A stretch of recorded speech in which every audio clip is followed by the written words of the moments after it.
नमो ज्ञानेश्वरा नमो ज्ञानेश्वरा।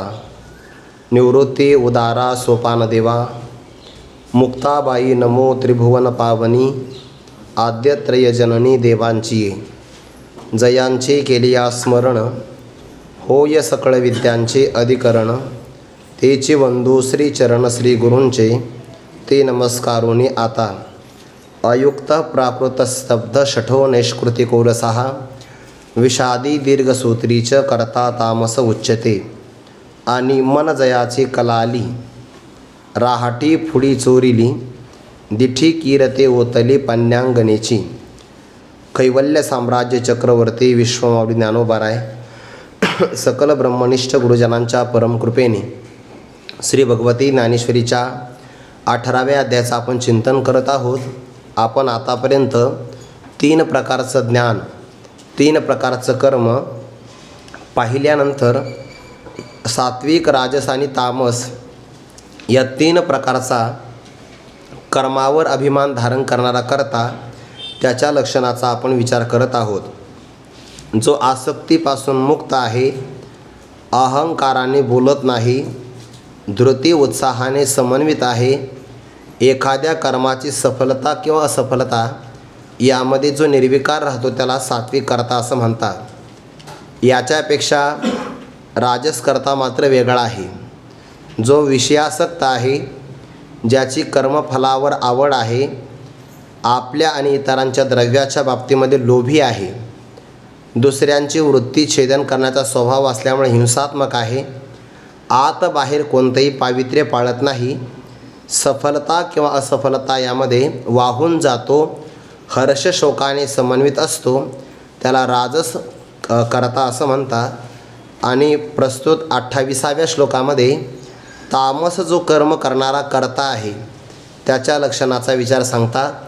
त्यावरच्या काही ओव्यांचा आपण विचार केलेला आहे। अयुक्तः ज्याचं अंतकरण चंचल आहे, जो एका निश्चयावर ठाम राहत नाही, एखाद्या कर्माला प्रारंभ करतो, त्या कर्माचा प्रवासही करतो, पण फलाला जर वेळ लागला तो सोडून देतो, दुसऱ्या कर्माला लगेच प्रारंभ करतो।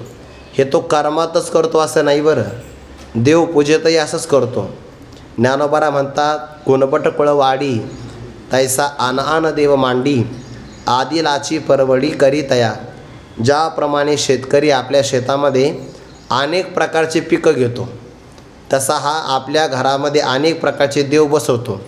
आणि मग पहिल्या देवाचा जेवढा सत्कार होता तेवढाच नवीन आलेल्या दुसऱ्याही देवाचा सत्कार करतो। ते आपल्याला गणपतीमध्ये हे बघायला भेटतं। गणपती बाप्पाला असं वाटतं काय भक्त आहे, पण त्याने विसर्जनात कळतं की हा काय भक्त आहे। विचित्र आहे की नाही। त्याला अयुक्तः असं म्हणतात। प्राकृतः संस्कार संपन्न नसणारा, ज्याला शास्त्राचे संस्कार नाही, अगदी लहान वयातल्या बालकाप्रमाणे जो वागतो त्याला प्राकृत असं म्हणतात। स्तब्धः गुरु संत शास्त्र आणि देव यांच्यासमोर नम्र न होणारा। शठः शठ म्हणजे फसविणारा, ज्याला आपण लबाड किंवा धूर्त असं म्हणतात, म्हणजे माहिती असताना सुद्धा खोटं बोलणारा, अन्यथा गोष्ट अन्यथा प्रकारे सांगणारा, त्याला शठ किंवा लबाड धूर्त असं म्हणतात। नैष्कृतिकः परोपकारी आहे अशा प्रकारचा भ्रम दाखवून दुसऱ्याच्या वृत्तीचं छेदन करणारा।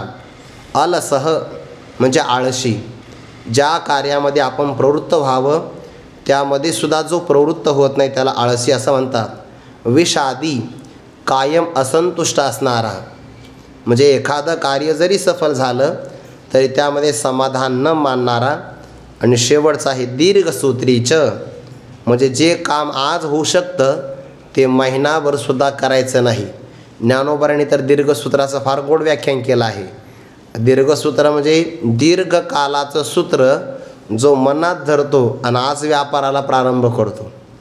कालांतराने असं होईल, आणखीन 25-30 वर्षांनी असं होणार आहे असा अंदाज बांधून आजच पायाभरणी करतो, त्याला दीर्घसूत्र असं म्हणतात। दीर्घसूत्री आहे, 25 वर्षांनी हा राहील का नाही राहील माहिती नाही, पण मात्र तो सगळी आखणी करून ठेवतो की नाही नाही असं झालंच पाहिजे, भविष्यामध्ये असं होणार आहे, मग हे माझ्या नातवाला किंवा माझा असणारा जो पंतू त्याला ही योजना काम येईल, मला काही का होईना। त्या दीर्घसूत्री असं म्हणतात. हा हे तामसकर्ता. यावरच्या काही ओव्या आपण श्लोकावरील काही ओव्या चिंतन करून पाहिल्या. आता यानंतर 72 क्रमांकाची ओवी आहे.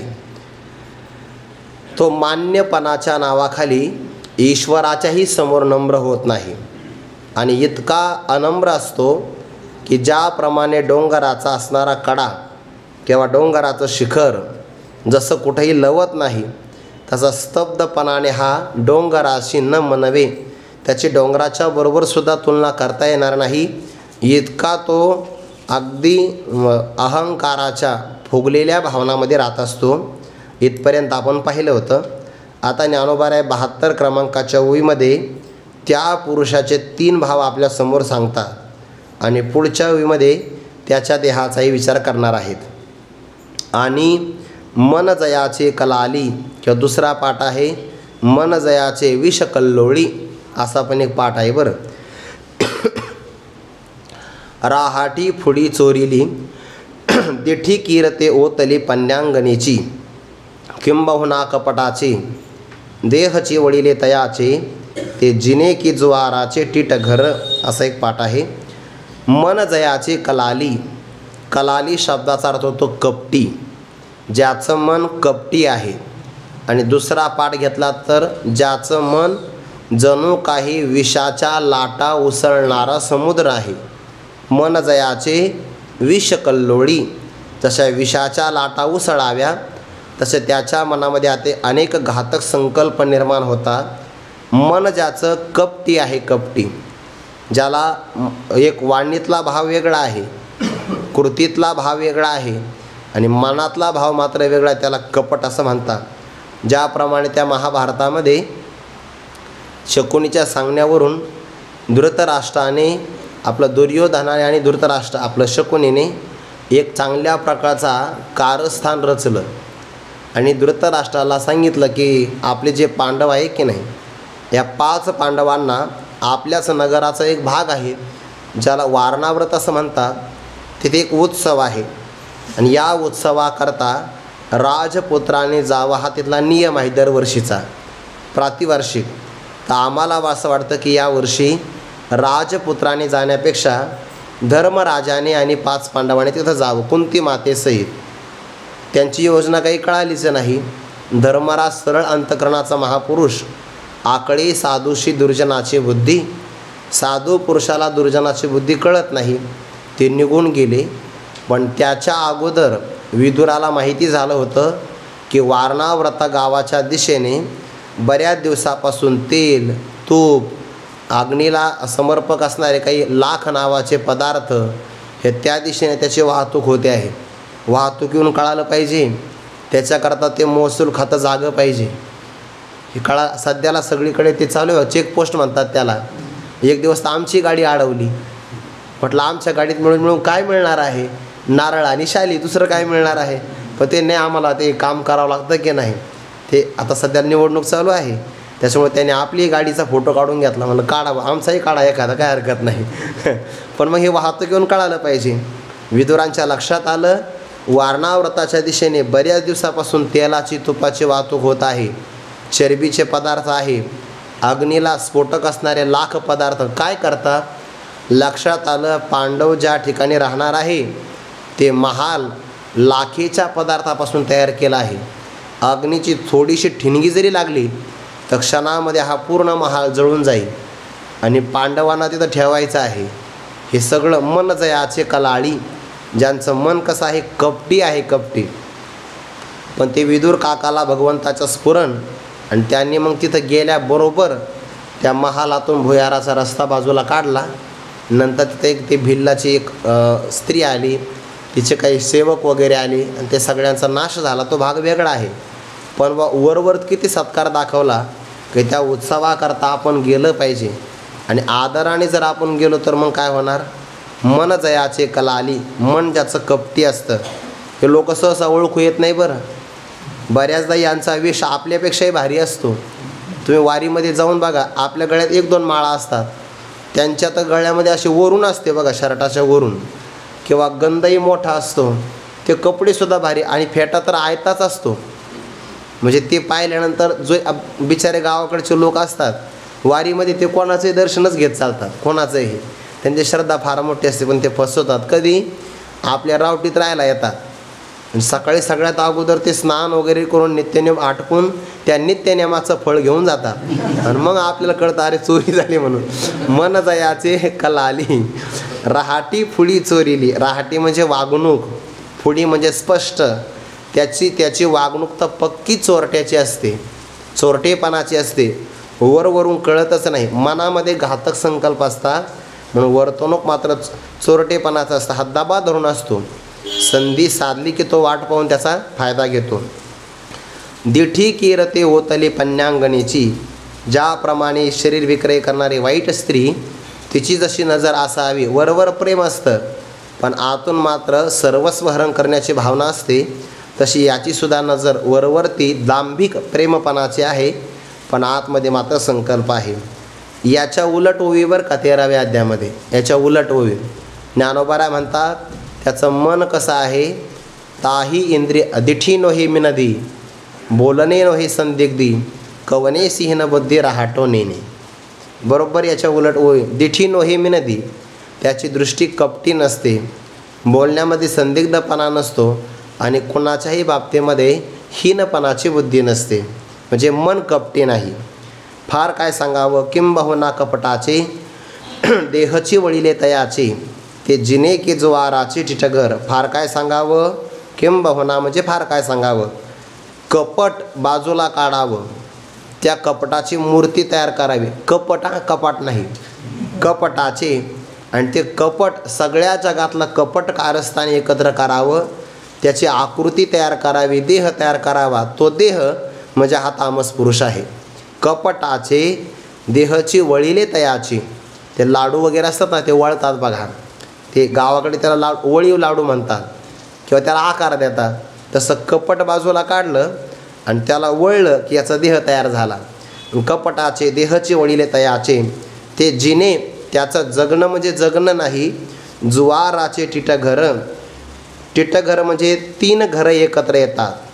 कोणते कोणते? जिथं चोरी, चहाडी आणि शिंदळकी एकत्र नांदतात. असा जो तिवटा असतो, त्या तिवट्यावरचं जुगाराचं घर म्हणजे हा व्यक्ती आहे. म्हणजे जुगार असेल तर त्याच्यामध्ये हानीच होते. ज्ञानोबाराने ते असं म्हटलं आहे पाठीमागे 10व्या अध्यायामध्ये, छळीत या विंदाना माझी जुते मी विचक्षणा, चोहटा चोरी परिकवना निवारू नये. चव्हाट्यावर चोरी असते जुगार खेळणारे माणसं, उघड पण निवारण कोणाला करता येत नाही. अहो गणपती बाप्पाला निवारण नाही करता येत, आपल्याला काय करता येणार आहे. असो हा विषय वेगळा आहे. तर ते जिने के जुवाराचे टिटघर, ते म्हणजे काय आहे, जुगाराचं तेवट्यावरचं घर म्हणजे हा पुरुष आहे. नोहे तयाचा प्रादुर्भावो, तो साविलाश बिल्लांचा गावो, म्हणून नये एवो जावो तया ठाया, किंवा तिया वाटा असा दुसरा एक पाठ आहे. ज्ञानोबारा म्हणतात, तयाचा प्रादुर्भावो, तो साविलाश बिल्लांचा गावो. नोहे, नोहे जे शब्द आहे ना तो नंतर घ्यायचा, म्हणजे अर्थ लागतो. तयाचा प्रादुर्भावो, प्रादुर्भाव म्हणजे प्रगटपण. तो व्यक्ती जन्माला आलेला आहे, त्याचा जन्म झाला आहे, तो तामस व्यक्ती म्हणजे काय आहे, अंतःकरणामध्ये अभिलाष धारण करणाऱ्या आणि वाटमारी करणारे जे भिल्ल असतात की नाही, त्या भिल्लांचा एकत्र केलेला गाव म्हणजेच हा एक व्यक्ती आहे. तयाचा प्रादुर्भावो, तो साभिलाष भिल्लांचा गावो नव्हे.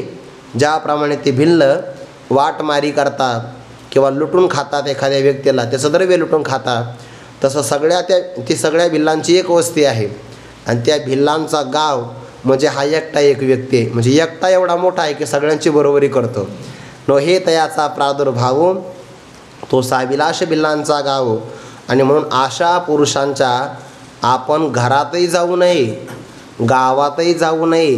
ज्ञानोबा म्हणतात त्या वाटेला सुद्धा जाऊ नये. बघा, म्हणून नये एवो जावो, जाणे आणि येणे, तया ठाया त्या ठिकाणी, किंवा दुसरा पाठ आहे तिया वाटा, त्या रस्त्याने सुद्धा जाऊ नये बरं, कारण त्या भूमीचा दोष लागण्याची शक्यता असते.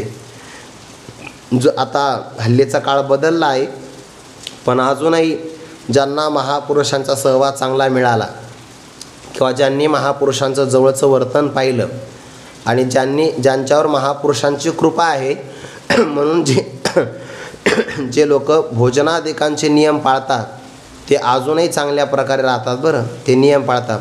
मी बऱ्याच जुन्या कीर्तनकारांचा असं ऐकलं आहे की ते जर एकदा प्रवासाला निघाले तर रस्त्यात पाणीसुद्धा पित नव्हते. जर प्रसंग आलाच काही तर ज्या अंगणामध्ये तुळशी वृंदावन आहे त्याच अंगणामध्ये जायचं मग पाणी प्यायचं. नियम पाळायचे ते. का? कारण तिथल्या त्या भूमीचा दोष किंवा त्या वातावरणाचा दोष लागण्याची शक्यता असते. आता हल्लीच्या काळात हे बदललं आहे. आता फक्त प्युअर व्हेज जरी पाहिलं तरी आपल्या गाड्या कुठेही थांबतात. तो भाग वेगळा आहे. आता फार थोड्या खानावळी असतात की ज्या पावित्र्य पाळतात, नाहीतर सहसा पावित्र्य पाळलं जाईल असं काही सांगता येत नाही. मी काल परवाचं एक उदाहरण सांगतो. काल परवाचं नाही, मागच्या आठवड्यातलं उदाहरण आहे. एक कालचंही उदाहरण सांगतो, तुम्हाला लक्षात येईल. आजच्यावरून सांगतो. काल मला दोन वेळा सात्विक आहार सेवन करायला मिळाला. एरवी कधी कधी आपल्याला ते नाही शक्य होत, पण कालचा नियम मात्र पूर्ण नियम पाळून आहार सेवन केला. मला आज कोणत्याही प्रकारचा त्रासच नाही. म्हणजे सकाळी उठण्याकरताही नाही आणि प्रसन्नतेमध्ये पण नाही. म्हणजे कालच्या आहाराचा परिणाम आज झाला. आणि मागच्या आठवड्यामध्ये एका ठिकाणी मी आहार सेवन केला. मला पाठातच झोप येत होती. आहाराचा परिणाम, कालच्या आहाराचा आज परिणाम. म्हणून हे आपण जरी कदाचित व्यवहारामध्ये लोक म्हणले तुम्ही खूपच नियम कडक पाळता आणि हल्लीच्या काळात असं चालत नाही, काळानुसार बदललं पाहिजे, तर तू बदल, आम्हाला मात्र बदलू नको. जे आपलं खरं आहे ते खरंच आहे. म्हणून या गावात जाऊ नये. त्यांच्या ठिकाणी जरी त्याचा बंगला फार मोठा असला पण अंगणामध्ये तुळशी वृंदावन नसेल आणि गळ्यात जर तुळशी माळ नसेल तर त्या गावात जायचं नाही. ते सीताराम बुवांचं एकदम बरोबर आहे. तुळशी माळ नसेल बाबा जेवायला येणार नाही. पहिल्या तुळशीच्या माळी गळ्यात सगळे घाला, लहान मुलापासून तर मोठ्या माणसापर्यंत, तर बाबांचे चरणकमल घरात लागतील. आणि मग लोक बाबा यायचं म्हणा तर मग त्याग करायला तयारी असतातच. हे खूप योग्य आहे. आपल्याला जरी असं वाटलं की ते का आग्रह करतात तर त्या पाठीमागे लोकांचंच कल्याण आहे की नाही, योग्य आहे ते. आणि असा जर एखादा व्यक्ती असेल, नये एवो जावो तया ठाया, त्या गावात मात्र जाऊ नये, ठिकाणी जाऊ नये असा त्याचा अर्थ. ते प्रभू रामचंद्र वनामध्ये असताना निघाले. एका वनातून चालले, जंगलातून चालल्यानंतर ते लक्ष्मणजींच्या मनामध्ये विचार आला, दादाला वनवास मिळाला ना, उगाचच आपण त्रास घेतो आहे, काही घेणं देणं, असं मनात विचार आला.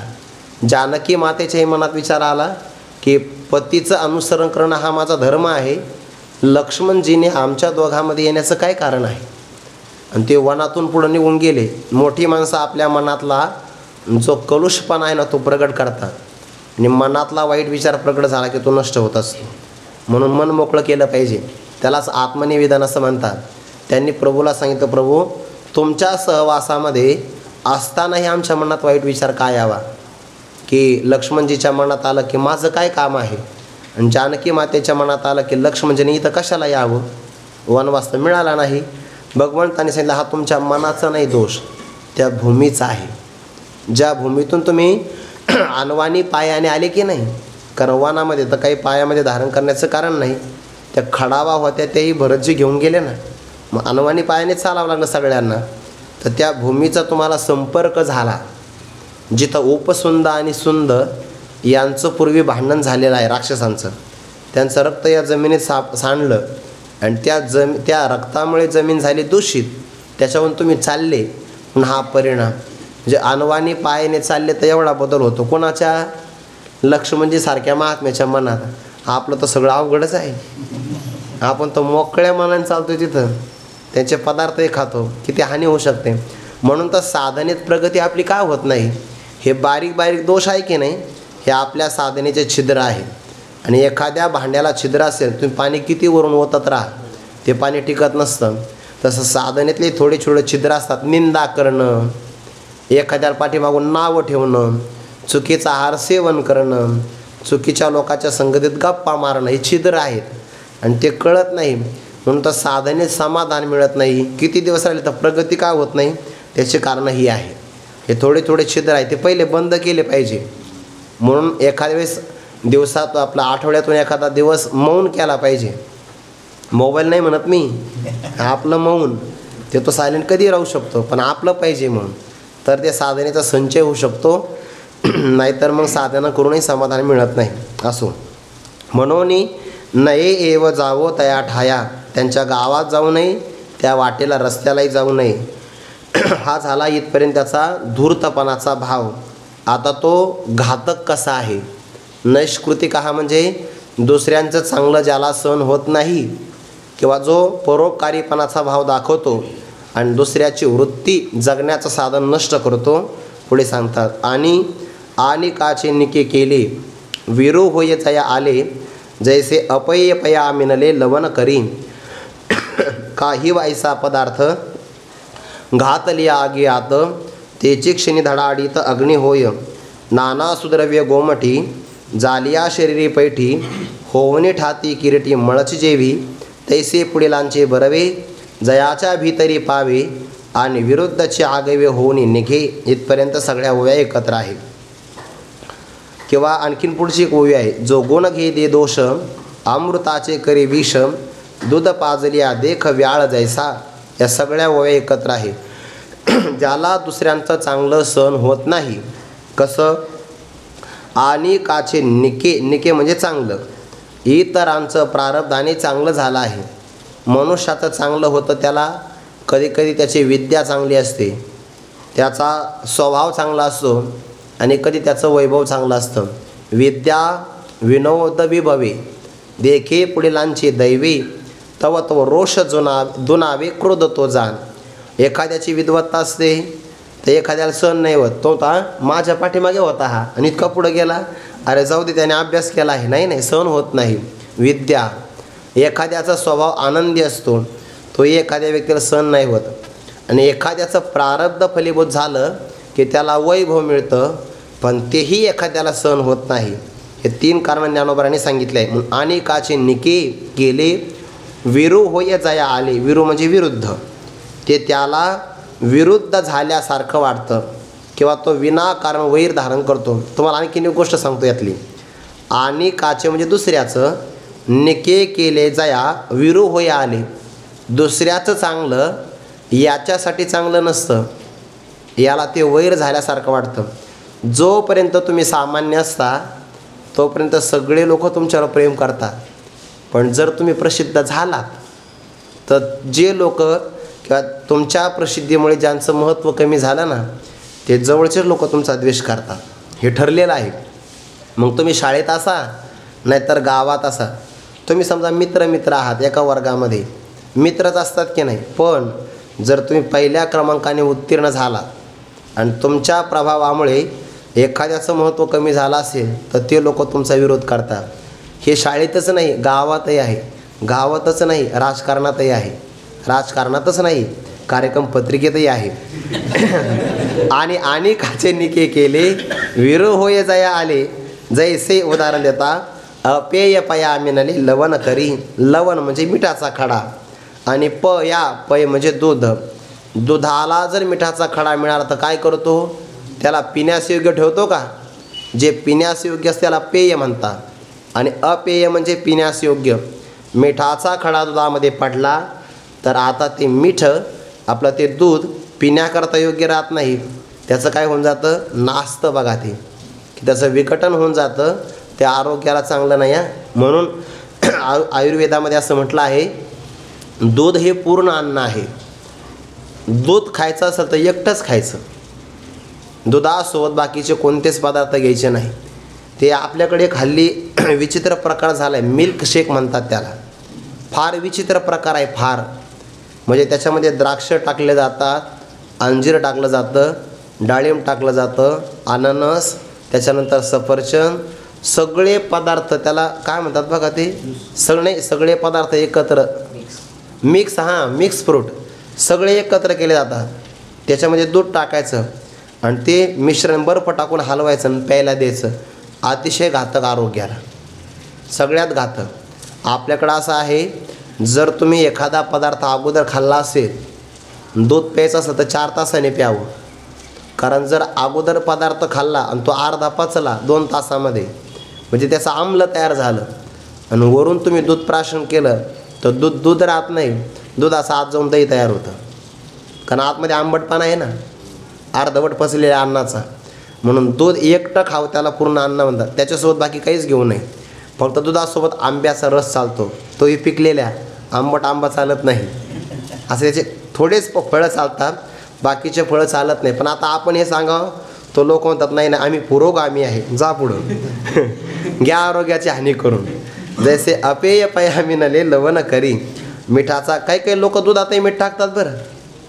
मी पाहिलं असं काही एक मनुष्य तर मी असा पाहिला, दुधासोबत बाजरीची भाकर चुरून खात होता आणि लोणचं तोंडी लावत होता. वा म्हटलं याच्या पुढं तर आयुर्वेदाने हात जोडले असते.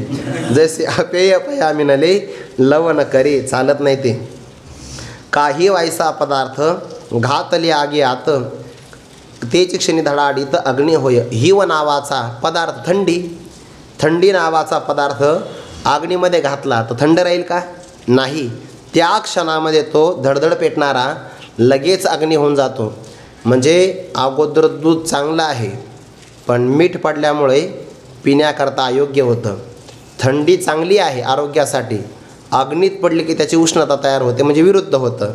तसं दुसऱ्याचं चांगलं पाहिलं की याच्या मनामध्ये जळाऊ वृत्ती तयार होते, तो तामस करता आहे. आणखीन उदाहरण देतात बघा पुढे. नाना सुद्रव्य गोमटी जालिया शरीरी पैठी, होऊनी ठाती किरीटी मळची जेवी. सुद्रव्य गोमटी चांगल्या प्रकारचे पक्वान्न असतात बघा, चांगले प्रकारचे पदार्थ तयार केले आहे आणि ते जर आपल्या शरीरी पैठी झाल्या, आपल्या शरीरामध्ये गेले, प्रविष्ट झाले सगळे पदार्थ, तर 2-4 तासाने ते पदार्थ राहत नाही. शरीराचा संग प्राप्त झाला की होऊनी ठाती किरीटी मळची जेवी. त्या पदार्थाचा परिणाम रूपांतर मल किंवा मूत्र विसर्जनामध्येच होतो. ते एक उदाहरण ऐकलं आहे पाठामध्ये की एका गुरूंनी सांगितलं एका शिष्याला, जगातला सगळ्यात घाण पदार्थ कोणता आहे तो घेऊन ये. सगळ्यात घाण पदार्थ. तो निघाला जगामध्ये संशोधन करण्यासाठी, तर त्याला एक चर्म दिसलं, चामडं पडलं होतं खाली. तो मला याचा वास येतो म्हणे. मग त्याने ते उचललं तर त्या चर्माला एक वाणी फुटली. त्याने ऐक, मी सगळ्यात जगातला घाण पदार्थ नाही आहे. माझ्यातला जर मांसाचा अंश बाजूला केला, या चर्मावर असणारा केस जर बाजूला काढले, तर कीर्तनामध्ये जो मृदंग वाजतो की नाही, त्याच्यासाठी माझा उपयोग आहे. वादी असेल किंवा धूमपान असेल किंवा शाही पानासाठी माझा वापर आहे. तिने हो राव, हे तर भक्ती करता उपयोगाला आहे, म्हणजे चर्म काही वाईट नाही. असं त्याने अनेक पदार्थाचा शोध घेतला आणि त्याला नजरेला विष्ठा पडली. तो मला हा सगळ्यात वाईट पदार्थ आहे. ते विष्ठा म्हणले, मी वाईट नाही आहे, तुझं शरीर वाईट आहे. कारण अगोदर मी एका खानावळीमध्ये जिलेबी, गुलाबजामुन, बासुंदी यांच्या रूपातच होते मी काल. पण तुझ्यासारख्या एका मनुष्याने मला खाल्लं आणि 2-4 तासाचा सहवास मला तुझ्यासारख्या शरीराचा मिळाला. परिणाम असा झाला, जे काल मी चांगले खानावळीमध्ये शोभून दिसत होते, त्याला मला हे वाईट रूप प्राप्त झालं. नाना सुद्रव्य गोमटी शरीरी झाल्या पैठी, होऊनी ठाती किरीटी मळची जेवी. चांगले पदार्थ शरीरात आले तर त्याचा वाईट परिणाम होतो, म्हणजे शरीर वाईट आहे. आणि त्या शरीराचं मेकअप करण्यामध्ये लोक दिवस वाया घालवतात, हे त्याहीपेक्षा वाईट आहे.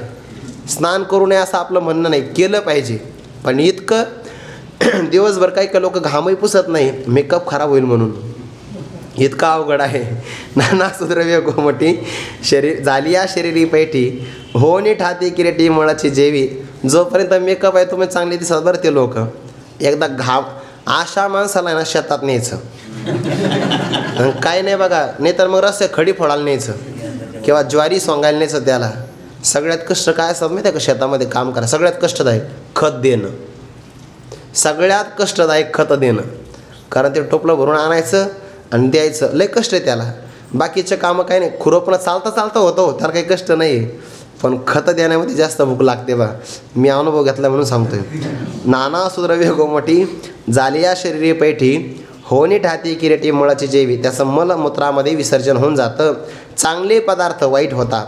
हे झाले सगळे उदाहरणं. कशा करता? तैसे पुढीलांचे बरवे, जयाच्या भीतरी पावे आणि विरुद्धचे आगवे होणी निघे. पुढीलांचे बरवे, दुसऱ्यांचं चांगलं झालं आणि ते चांगलं त्याने डोळ्याने पाहिलं किंवा कानाने ऐकलं तर ते चांगलं डोळ्यातून त्याच्या मनात जातं किंवा ते चांगुलपणा त्याच्या कानातून आत जातो. शब्द कसा आहे, पुढीलांचे बरवे जयाच्या भीतरी पावे. ज्याच्या भीतरी म्हणजे आतमध्ये म्हणजे मनात. हे कानाने ऐकलं एखाद्याची कीर्ती किंवा डोळ्याने एखाद्याचा उत्कर्ष पाहिला आणि तो मनात गेला तर त्याला चांगलं नाही वाटत.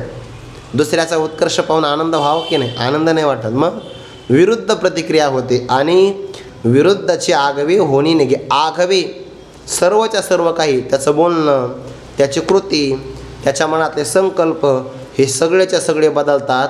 विरुद्धची होणी निघे. अशा लोकांची संख्या जगात जास्त आहे आणि या लोकांचा मानसिक विकार आहे बरं हा. बाकी तुम्ही शरीरावर किती उपचार करू शकता पण मानसिक विकारावर उपचारच होऊ शकत नाही. त्याला फक्त अध्यात्म साधन आहे, बाकी काहीच नाही. म्हणून ज्याचं मन आतून रोगी आहे तो बाहेर कितूनही निरोगी असला तरी त्याचा रोगपणा जाऊ शकत नाही. म्हणून मन बदललं तर चांगलं आहे. शरीरात बदल करून काय फायदा होत नाही, ते वरवर असतं फक्त. म्हणून विरुद्धचे आगवे. आणि मग असे लोक आहे ना आतल्या आत स्वतःच्या भोवती एक वाईट विचाराचं जाळं तयार करतात. कोश कीटकाची आपरी तो आपणही आपण वैरी. जो आत्मबुद्धी शरीर चारू स्थळी तो आतल्या आतात विचाराचं जाळं करतो आणि जो आतून जास्त निगेटिव्ह राहतो तरी प्रसन्नता राहत नाही बघा. त्याच्या मनामध्ये अनेक विकार किंवा रोग तयार होतात आणि ते एक्सरेमध्ये नाही सापडत. ते आपलं नाडी परीक्षण केलं त्यामध्ये पण सापडत नाही, पण ते कृतीतून प्रकट होतात. म्हणजे त्याची प्रतिक्रिया निगेटिव्ह असते कायम. भारतात काही जरी चांगलं झालं त्याला चांगलं दिसणारच नाही. म्हणजे अगदी 550 वर्षानंतर राम मंदिर जरी झालं चांगली प्रतिक्रिया प्रकट करणार नाही. विरुद्धची आगवे होणी निघे हाच तो प्रकार आहे. जो गुण घे दे दोष अमृताचे करी विष दूध पाजलिया देख व्याळ जायचा. जो दुसऱ्यांचा गुण घेतो, गुण घेतो म्हणजे काय, आचरण करण्याकरता घेतो असा अर्थ नाही आहे, आदर्श घेतो असा अर्थ नाही. गुण घेतो म्हणजे त्याचा गुण घेतो आणि खाऊन टाकतो आणि त्याच्या बदल्यामध्ये दोष दे, त्याला दोष प्रदान करतो. दुसऱ्याचा सद्गुण घेतो म्हणजे खाऊन टाकतो, गुण पाहतच नाही आणि त्याला दोष मात्र देतो. अमृताचे करे विष. अमृतही आपण त्याच्यासमोर दिलं त्याचं तो विष करून टाकतो. किंवा काही ठिकाणी अमृताला आपलं दुधाला अमृत असं म्हटलं आहे, इथे तर पुढे दूध शब्द स्पष्ट आलेला आहे. म्हणून अमृताचे करे विष. कसं, दूध पाजलिया देख व्याळ जायचा. व्याळ म्हणजे सर्प. सर्पाला तुम्ही दूध पाजलं तर काय होतं, विष होऊन जातं, विष. सर्पाला तुम्ही दूध पाजा त्याचं विष होतं. हे सर्पाचं उदाहरण. गाईला तुम्ही गवत द्या, गवताचं दूध होतं. म्हणजे गाय पात्र आहे आणि सर्प अपात्र आहे. तुम्ही सर्पाचं दूध आहार नसतोच बरं मुळामध्ये. सर्पाला दूध आवडत नाही. सर्पाला 2च पदार्थ चांगले आवडतात, एक तर उंदीर नाहीतर मग बेडूक. दरदूर सापे गिळजतो आहे उभा. उभी आहे की नाही आलेली. म्हणून सर्पाला बेडूक जास्त आवडतो. म्हणून सर्प हा शेतकऱ्याचा मित्र आहे, कारण तो बेडकाला खाऊन टाकतो. पण आपला असं सर्प दिसला की मारायचा स्वभाव झाला आपला. बिचारा सर्प विनाकारण कधी कोणाला त्रास नाही देत, तो भित्रा खूप असतो. आता आमच्या आश्रमामध्ये 3-4 सर्प राहतात, पण बिचारे आपल्या ओट्यावरही कधी येत नाही. ते त्यांच्या आनंदात, आम्ही आमच्या आनंदात. पण आहे बरं का आश्रमामध्ये, म्हणून सावधपणाने पाऊल ठेवायचं आश्रम. दूध पाजली आदेक व्याळ जायचा. सर्पाला जर आपण दूध पाजलं तर मग त्याला हे माणसं आहे ना, हे गारुडी, त्याला उपवाशी ठेवतात बरेच दिवस आणि मग नाईलाज म्हणून त्याला दूध खावं लागतं. दूध प्यावं, नाही तर दूध पिलं की त्याच्या अंगात दुधाचं विष तयार होतं, त्याला ते दूध पचत नसतं. पण परिणाम नाही, पर्याय नाही त्याच्याकडे. हे उपाशी ठेवतात, त्याला खायला देत नाही म्हणून तो दूध प्राशन करतो. पण दूध जरी पाजलं तरी त्याचं विष होतं. हे कशा करता, तामस करत्याला काही दुसऱ्याचं चांगलं झालं की त्याचं ते वाईटच परिणाम होतो. याकरता हे उदाहरणं दिले बरं, हे विसरू नका. गुण ते तुला खाये स्नेह की जाळीत जाये जिथं ठेवीची तिथं होय मशी ऐसे. दिव्याचं उदाहरण दिलं आहे 13व्या अध्यायामध्ये. व्यतिरेक आपलं हा व्यतिरेक श्लेष अलंकार आहे. श्लेष 2 अर्थ होता. जो काय, गुण ते तुला खाय. गुण म्हणजे वातही खातो दिवा, किंवा हा व्यक्ती सद्गुण खाय, असा 2 अर्थ होतो. हां, श्लेष अलंकारामध्ये एका पदाचे 2 अर्थ होत असतात. हे उदाहरण तिथं आलेलं आहे. आणि ऐहिकी जे आवे वा जेणे परत्रासाच यावे ते उचित कृत्य पावे अवसरी जिये तेव्हा जया पैशी निद्राई ठेविली ऐसी दुर्व्यवहारी जैसी विटाळी लोटे पै द्राक्षरसा आम्ररसा वेळी तोंड सडे वायसा का डोळे फुटती दिवसा डुळाचे तैसा कल्याण काळ पाहे तै तया ते आळस खाये ना प्रमादी तरी होय तो म्हणे तैसे. आज काय 3 ऋतू अनुभवायला येतात की काय. पावसाळा येऊन गेला, आता आलं ऊन, थोड्या वेळात थंडी येऊ नये तशी ओवीमध्ये येऊन गेली थंडी. काही वायसा पदार्थ गातले आग्यात. आळस कसा आहे, आळस त्याच्या मनामध्ये. आणि ऐहिकी जी आवी, ऐहिकी म्हणजे इह लोकामध्ये आपण चांगलं जगावं, ज्या कर्मामुळे इह लोकामध्ये आपलं चांगलं कल्याण होईल आणि जे कर्म केल्यामुळे परत्रासाच यावे, परलोकामध्ये सुद्धा जे पुण्य आपल्याला भावी काळामध्ये कामं येईल, भावी जन्मामध्ये. कारण जे आपण देतो ना तेच आपण मिळवितो. अन्नदान केलं अन्नदानच मिळतं, भूमिदान केलं आज तर भविष्य काळामध्ये राज्य मिळतं. ज्या लोकांना सध्याला राज्य मिळतं आहे की नाही त्यांनी मागे कधीतरी राज्यदान केलं आहे. आपल्याला काय मिळत नाही, आपण सुईच्या टोकार मावेल एवढी कोणाला देत नाही ना. त्यामुळे हे नामदेवरायांचा अभंगच आहे. भूमिदाने होसी भूमी पाळू, म्हणजे तो राजा होत असतो. सुवर्णदान केलं तर त्याला कांती चांगली मिळते, अन्नदान केलं तर तो कायम तृप्त होऊन जातो. हे सगळे दानाचे प्रकार आले आहे. बाकीचे नाही जरी करता आले तर उद्या मतदान करा. आणि ऐहिकी जे दानच आहे ना, आपण देशाकरता प्राणदान जरी नाही करू शकलो तर कमीत कमी मतदान तरी चांगलं करा आणि चांगल्याच व्यक्तीला करा, हे महत्त्वाचं आहे. नाहीतर मग हीच ओव्या होईल आपल्या विरुद्धची आगवे होणी निघे. ऐहिकीचे आवे जेणे परत्रासाच यावे ते उचित कृत्य पावे अवसरी जे, ज्या कर्मामुळे इह लोकात आपलं जगणं चांगलं होईल आणि परलोकाला जे पुण्य आपल्याला कामी येईल ते उचित कृत्य, असं उचित प्रकारचं कर्म अवसरी जिये पावे. ज्या प्रसंगाला ते चांगलं कर्म आपल्याला प्राप्त होईल तेव्हा काय होतं, ज्या कर्मामुळे इहलोकातलं जगणं चांगलं होणार आहे, पारलौकिकही आपल्याला पुण्य मिळणार आहे, असं योग्य कर्म आपल्या वाट्याला आलं की काय होतं, त्याला आळस येतो बघा. तेव्हा जया आपैसी निद्रा ये ठेविली ऐसी, आपोआप त्याला निद्रा येते. गुरुवारी मारू तेव्हा सांगत असतात, एक व्यक्ती असा सहज बसला आणि त्याला आळस यायला लागला. जांभयाच्या पाठीमागे जांभया, तो म्हणला नक्की कुठंतरी पाठ चालू असेल आणि त्याचा वारा आल्यामुळे मला आता इथं झोप येते. तो वारा लागल्यामुळे निद्रा या पैशी, म्हणजे पाठाचा वारा जरी आला तरी तो काय म्हणतो, तेव्हा या पैशी निद्रा ये. जणू काही ती निद्रा त्याच्या नावावर जमा करून ठेवली आहे असं घडतं. आणि तो झोपला होता बिचारा गाढ, पण त्याला जाग आली.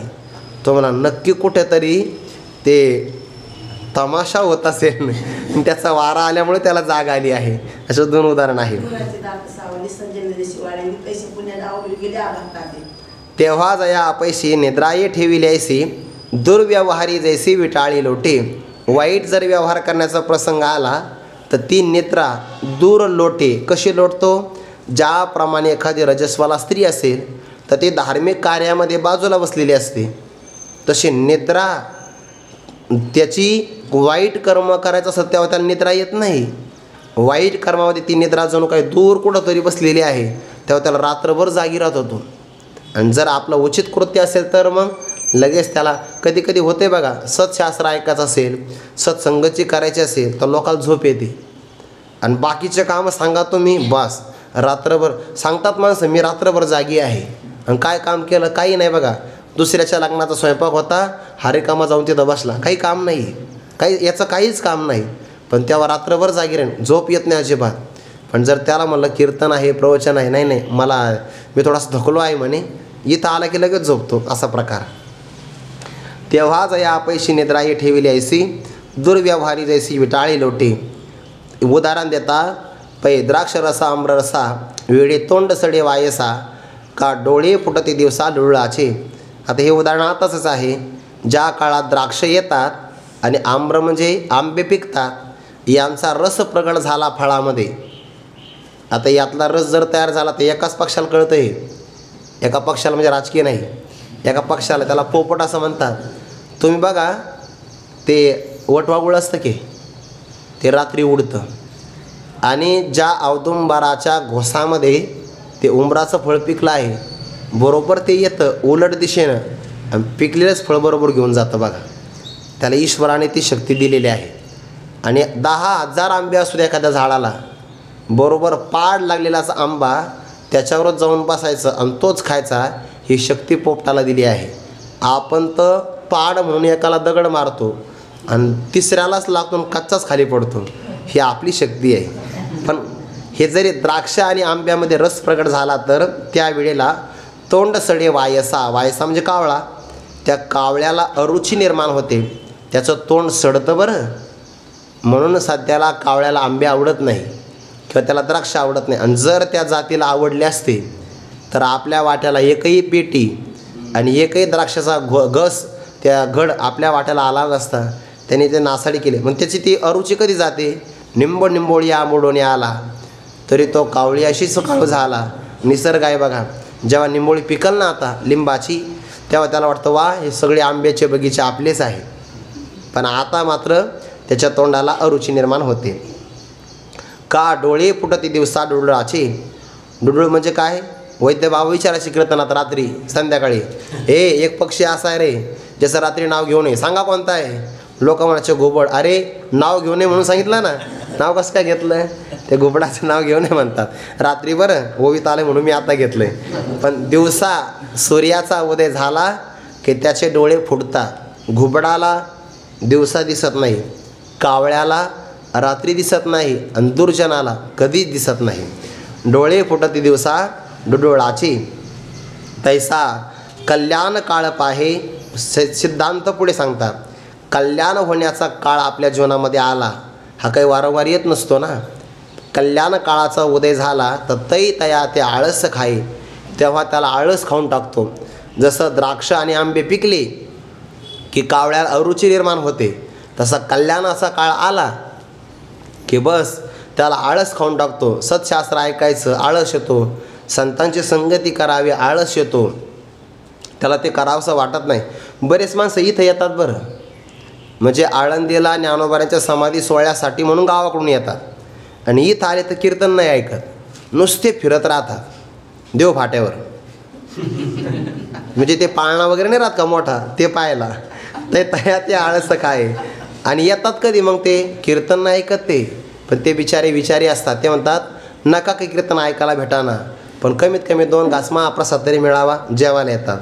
ते तया ते आळस तैसा कल्याण काळ पाहे, ते तया ते आळस खाई. अन्ना प्रमादी, जिथं प्रमाद करायचा आहे, चुकीचं काम करायचं आहे, दोष करायचा आहे त्या बाबतीमध्ये, तरी तो म्हणे तैसे होय. म्हणजे तो प्रमाद, ते वाईट कर्म जशा प्रकारचं याला करायचं सांगेल कोण कर्म, त्या कर्माप्रमाणे हा वागतो. म्हणजे त्याचं कर्मच त्याला वाईट करून घेतं, इतका तो परतंत्र होऊन जातो. प्रमादी तरी तो म्हणे तैसे होये. प्रमाद म्हणजे अगदी त्याच्या म्हणण्याप्रमाणे तो प्रमादाप्रमाणे वागत असतो. इथपर्यंत आळस सांगितला या पुरुषाचा. आता विषाद पुढे सांगतात. जेवीची सागराच्या पोटी जळे अखंड आगेटी, तैसा विषाद वाहे गाठी जीवाची येजो. सागराच्या पोटी, जेवीची म्हणजे ज्याप्रमाणे, किंवा दुसरा पाठ आहे तेवीची, त्याचप्रमाणे दोन्ही पाठ लागतील. सागराच्या समुद्राच्या पोटामध्ये काय आहे? अखंड आगीठी जळे, कायमचा नित्य निरंतर अग्नी जळत राहतो. कोणता? वडवानळ. अखंड जळत राहतो, अखंड. सागराच्या पोटामध्ये जसा अखंड वडवानळ नावाचा अग्नी जळत राहतो, तैसा त्याच्या जीवाची एक गाठी, आपल्या अंतःकरणाच्या गाठीमध्ये, गाठोड्यामध्ये जो कायम विषाद वाहत राहतो. विषाद म्हणजे खेद किंवा खंत. समुद्राच्या पोटामध्ये अखंड अग्नी आहे, तसं याच्या जीवाच्या अंतःकरणामध्ये अखंड खेद आहे. खेद म्हणजे किती कर्म चांगलं झालं, फळ मिळालं तर संतुष्टी मात्र अजिबात नाही, खंतच राहते मनामध्ये, कायम खेद, कायम चेहरा पडलेला, अजिबात प्रसन्न नाही. कुठपर्यंत हे घडतं? ज्ञानोबाऱ्या उदाहरण देतात. ज्याप्रमाणे लेंडवरा आगी धुमावधी का अपानांगी दुर्गंधी, तैसा दो जीवितावधी विषादे केला. ते शेळी पालन करतात ना काही लोक, तर ते लेंडी खत तयार होतं आणि त्या आपण उकिरड्याला पेटून दिलं तर ते पेटत नाही, ते नुसतं धुपत राहतं बघा. त्याला म्हणतात लेंडी खत. लेंडोरागी म्हणजे लेंडी खताच्या अंगामध्ये अवधी म्हणजे शेवटपर्यंत काय असतो, धूम म्हणजे धुरच राहतो, ते पेटत नाही, कायम धुरच असतो त्याच्यामध्ये. गवतही पेटतं, लाकडं थोड्या वेळाने पेटतात, पण जे लेंडी खत असतं ना ते काय नुसता धूर राहतो शेवटपर्यंत. का? अपान अंगी दुर्गंधी, अपान वायूच्या अंगामध्ये कायम दुर्गंधीच आहे. तैसा जो जीवितावधी, जीवित म्हणजे जगणं, अवधी म्हणजे शेवट, जगण्याचा शेवट होईपर्यंत एकदाही बिचारा प्रसन्न राहत नाही. विषादे केला, सदा विषाद, देहाधनाची आवडी, सदा भय तयातेने सांडी, त्याला विषाद असतो कायम, कायम विषाद. ज्याचा देहावर धनावर काम असतो की नाही इच्छा, त्याच्या मनात कायम खंत राहते, शोक राहतो बघा, शोक. म्हणून विषादे केला, विषाद राहतो. आता पुढे दीर्घसूत्री कसा आहे, जे काम एका दिवसात होऊ शकतं ते महिनाभरसुद्धा करत नाही. याच्यापेक्षा दीर्घसूत्री सरकारी लोक असतात. सरकारी काम 6-6 महिने थांब, काय नाही, फक्त सही करायची असते.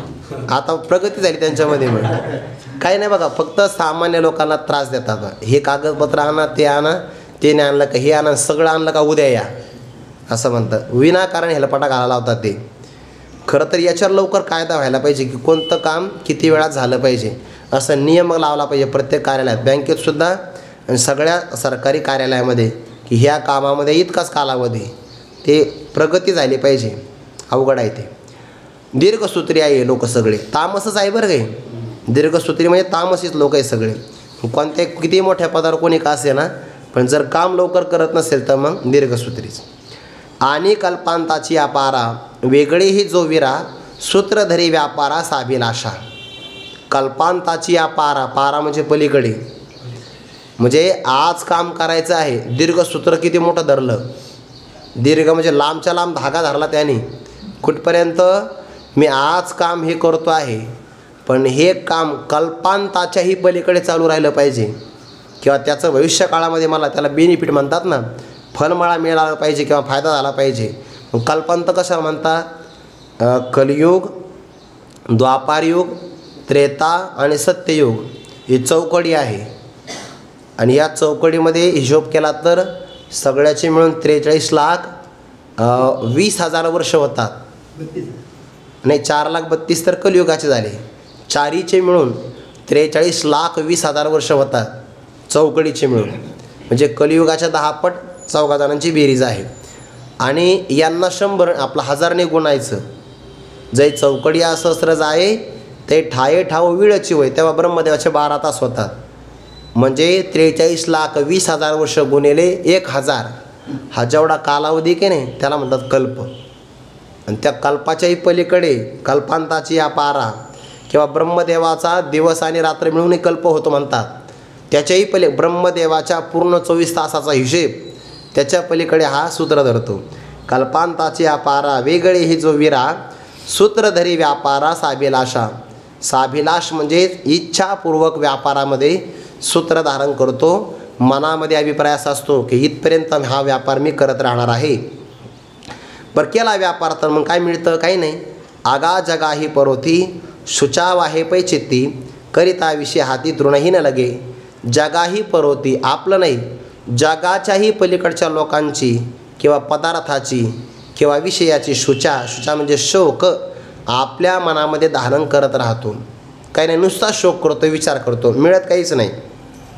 करिता विषयी, आणि एखादं कर्म जर हातामध्ये घेतलं आणि केलं तर हाती तृणही न लगे, गवताची वाळलेली काडीसुद्धा हाताला लागत नाही. कारण व्यापार चांगला नाही ना. लाभ काय होणार आहे? ऐसा जो लोका आत पाप पुंज मूर्त, दे कशी तो अव्याहत तामस करता. भगवान म्हणतात, अर्जुना, अशा प्रकारे जो लोकांच्या समूहामध्ये राहतो, मूर्तिमंत पापाचा पुंज आहे, म्हणजेच काय, पापाचा ढीक आहे. तर असा जर तू पाहशील, दे कशी, तर जाणून घ्यावं तो अव्याहत तामस करता. अव्याहत म्हणजे सर्वथैव तो तामस करता आहे, असं तू जाणून घे अर्जुना. भगवंताने आता पुढच्या ओळीमध्ये सर्वांचा संक्षेप केला. एवं कर्म 3 प्रकारचं, कर्ता 3 प्रकारचा, ज्ञान 3 प्रकारचं, एवं कर्म करता ज्ञान या तिहीचे त्रिधा चिन्ह दाविले. या तिघांचं 3 प्रकारचं म्हणजे किती झाले सगळे 9. कर्म करता ज्ञान 3 आणि 3 गुणिले 3 तिहीचे त्रिधा चिन्ह, तिघांचं 3 प्रकारचं चिन्ह लक्षण दाविले. पण कोणाला दाखविले? अर्जुना, तू सुजन चक्रवर्ती, चांगल्या प्रकारे सज्जन आहे की नाही, त्या सगळ्या सज्जनांचा चक्रवर्ती सम्राट राजा तू आहे. आणि म्हणून हे आम्ही तुला दाखवलं. कशा करता? एकाचा स्वीकार करायचा आणि दोघांचा परित्याग करायचा याकरता सांगितलं. आता पुढे धृती आणि आपली असणारी बुद्धी यांचे सुद्धा प्रकार होतात तेही सांगणार परमात्मा. आणि यानंतर सुख नावाचं फळ मिळतं. अशा 3 विषयांचा पुन्हा 3 प्रकाराने विचार सांगणार आहे. ते चिंतन आपण उद्या पाहू. कुंडली गौरधारी विठ्ठल श्री ज्ञानदेव तुकाराम मौली ज्ञानेश्वर महाराज की जय. जगद्गुरु तुकाराम महाराज की जय. सद्गुरु जोग महाराज की जय. ज्ञानदेव